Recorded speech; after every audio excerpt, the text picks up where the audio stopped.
And welcome. Thank you for viewing this lightning talk. It is entitled Use of Digital Reusable Assignments to Supplement and Support OER Adoption and Increase Student Engagement in a Human Physiology Course.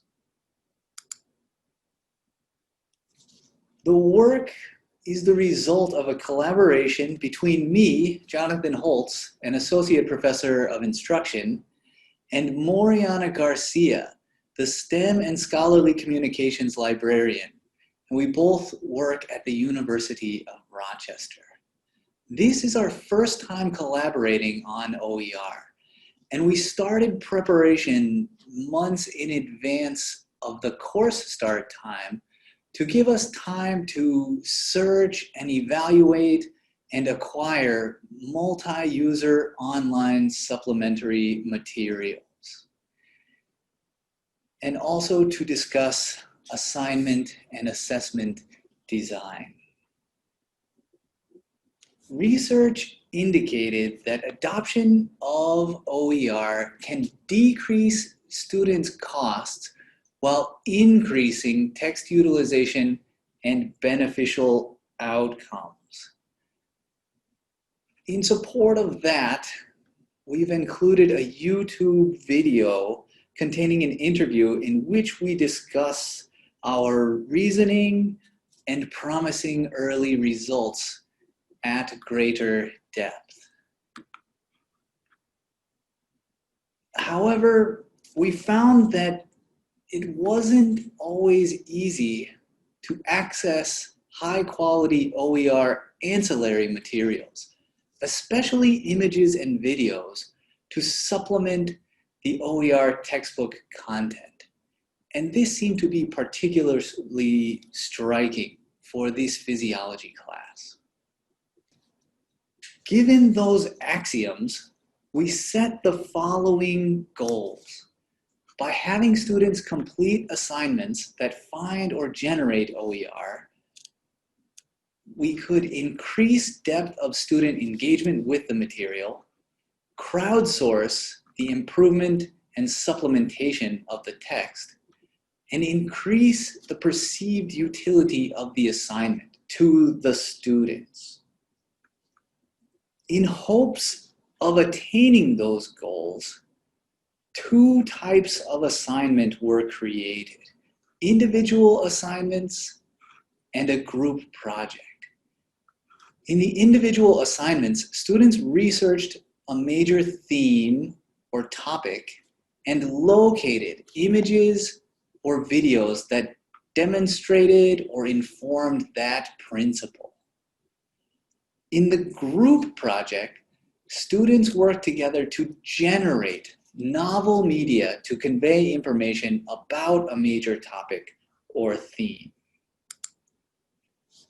The assignments were entitled Topic Investigation Reports.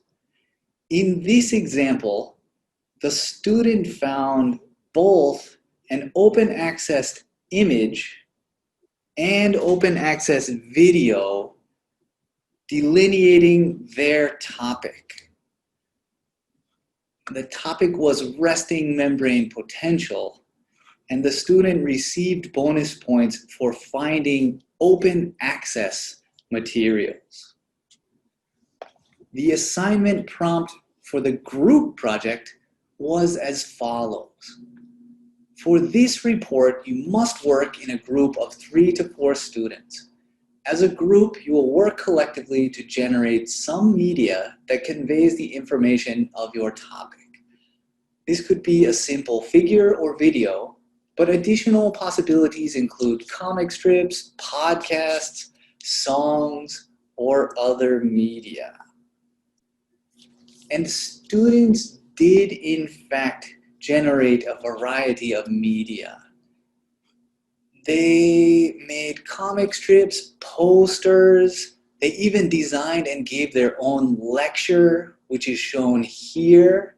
They came up with songs, podcasts, all of which were very informative and entertaining. Here we can see an example of students' work on the right compared with an image from OpenStack's Anatomy and Physiology on the left.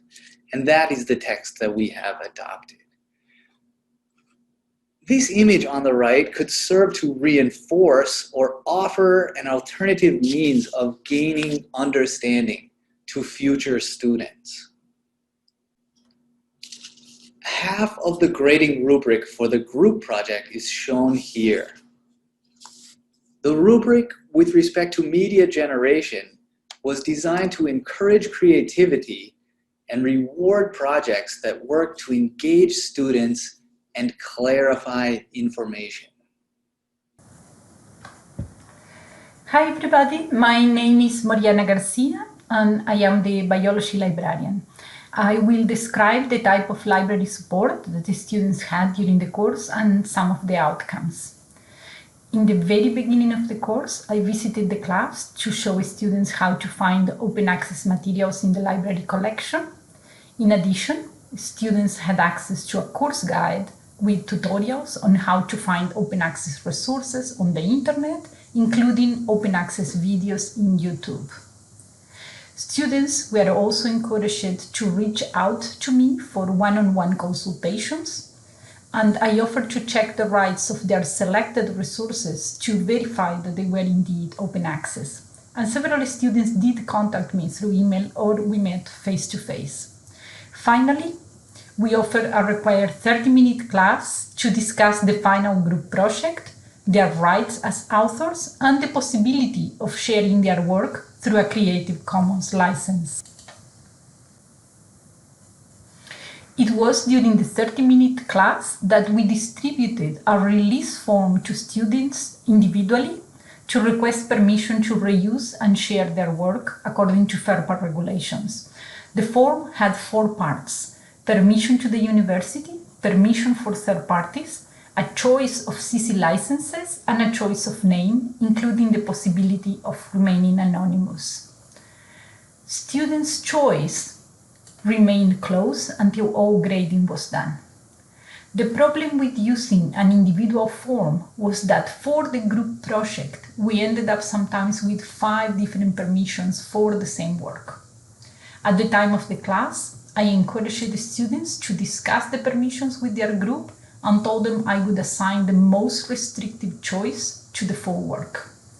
Next time, I will separate the FERPA part, which needs to be individual, and will offer the licensing options with only one outcome for the entire group at the time of submission. Returning the form was voluntary, not required. And as you can see on the pie chart on the left, 32% of the students never responded, but 48% gave the university permission to reuse and choose a CC license. 11% chose a CC license, but did not mark the fields related to the university's permission, which indicates that I need to improve my explanations about the permissions to make clear to students that all of them are necessary in order for us to reuse and share the work. Here on the right, you can see just a breakdown of the CC licenses chosen by the students, with attribution as the favorite, but a good number of public domain dedications as well. We hope you find our experience useful when creating your own renewable assignments. We learned a lot during the process and will be improving the students' experience in the next iteration of the course. Thank you for watching. Here is our contact information. Please let us know if you have any questions. And finally, here is a link to a Google folder with all the materials and links mentioned during the presentation. Thank you.